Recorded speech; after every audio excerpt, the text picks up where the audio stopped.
На двајцата пратеници од редовите на Вреди, Беким Чоку и Аднан Азизи, на заменик генералниот секретар на владата Хаси Муртезани, не им бил забранет да влез во Албанија, туку тие се вратиле во Македонија во знак на револт, што биле држани на граничниот премин Ќафасан повеќе од 1 час, а поседувале дипломатски пасоши. Ова за Телма го изјави Муртезани, според кого нивниот четврти сопатник, кој не е функционер, имал забрана за влез во Албанија.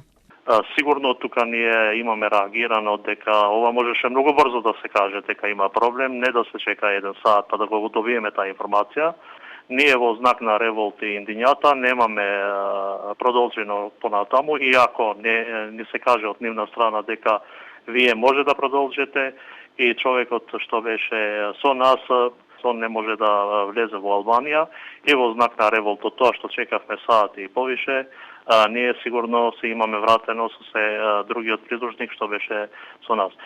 Муртезани вели дека тие не добиле објаснување од граничните власти зошто на нивниот сопатник му е забранет влез во Албанија и дека не е точно дека тој и другите двајца функционери од Вреди биле на некаква црна листа на албанската држава. Тие во Албанија не патувале службено, биле со приватни возила, а таму, како што вели Муртезани, требало да имаат средби со станоци, но некако представници на државни институции. Иако Муртезани вели дека не им бил забранет влез во Албанија, Телма неофицијално дознава дека во македонското МНР имало средба со представник на амбасадата на Албанија во земјава за настанот во кој биле инволвирани двајцата пратеници од Вреди и заменик генералниот секретар на владата на граничниот премин Ќафасан. При тоа била побарана официјална информација од албанските власти за настанот во кој на државјани на нашата земја не им бил дозволен влез во Албанија. И од матичната партија на тројцата функционери од Вреди, лиферувано досна синоќа, беше наведено дека на пратениците Чоку и Азизи, како и на заменик генералниот секретар на владата Муртезани, не им било дозволено да влезат во Албанија, при што побара од Албанија да информира дали навистина постои и кои се конкретните причини за таква мерка.